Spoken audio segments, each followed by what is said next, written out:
मुख्यमंत्री फडणवीस यांच्या वैद्यकीय कक्षाकडून तत्परता। येथील विविध भागात राहणाऱ्या अनेक गरजू रुग्णांनी विविध योजनांची माहिती नसल्याने किंवा योजना असून देखील हॉस्पिटलमध्ये उपचार देत नसल्याच्या तक्रारी व आर्थिक मदतीसाठी आलेल्या रुग्णांना मुख्यमंत्री देवेंद्र फडणवीस यांच्या वैद्यकीय कक्ष, महात्मा फुले जन आरोग्य योजना आणि धर्मादाय आरोग्य योजनेच्या माध्यमातून मदत मिळवून देण्यात आल्याची माहिती आनंद गोस्की यांनी दिली। 1 एप्रिल पासून विजेचे दर वाढवण्याची तयारी सुरू झाली आहे।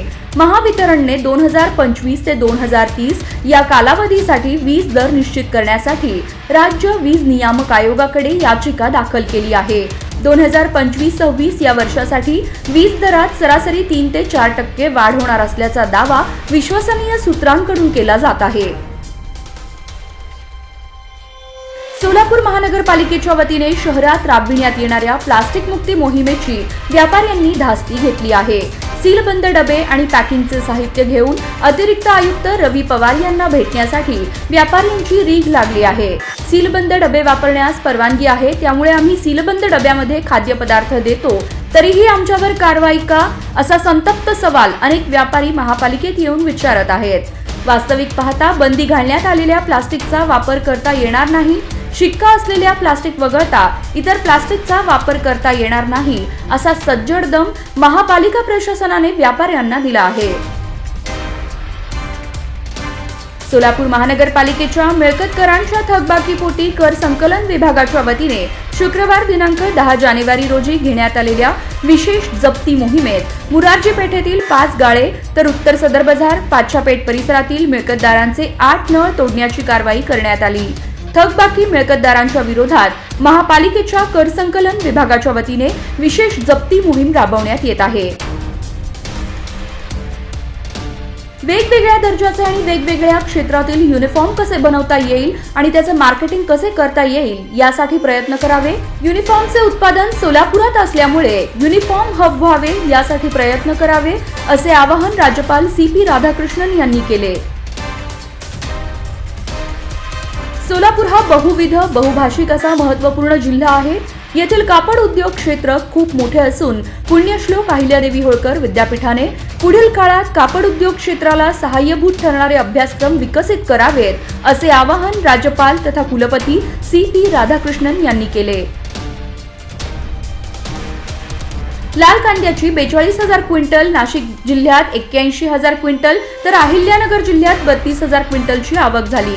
अहिल्यानगर जिल्ह्यातही लाल कांद्याचे दर घसरले। सोलापुरात बाजारात जैसे थे आहेत, तर नाशिक जिल्ह्यात देखील बाजारभाव कमालीचे घसरल्याचं दिसून आलं। 10 जानेवारी 2025 रोजीच्या पणन मंडळाच्या अधिकृत माहितीनुसार नाशिकच्या लासलगाव बाजारात लाल कांद्याला 2,000 रुपयाचा सरासरी भाव मिळाला। दुसरीकडे सोलापूर जिल्ह्यात 1900 रुपये तर पारनेर बाजारात 1950 रुपये दर मिळाला, तर पुणे बाजारात लोकल कांद्याला 2,000 रुपये, मुंबईत कांदा बटाटा मार्केटमध्ये सर्वसाधारण कांद्याला 1850 रुपये दर मिळाला।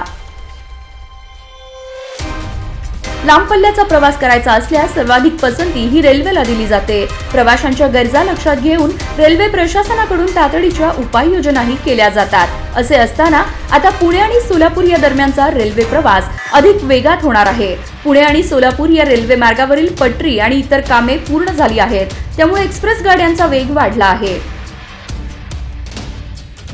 आशिया खंडातील सर्वात मोठ्या टेंभू सिंचन योजनेचे रब्बी हंगामासाठी आवर्तन आज सुरू झाले, त्यामुळे सांगली, सातारा जिल्ह्यासह सोलापूर जिल्ह्यातील सांगोला तालुक्यातील शेतकऱ्यांना मोठा दिलासा मिळाला आहे।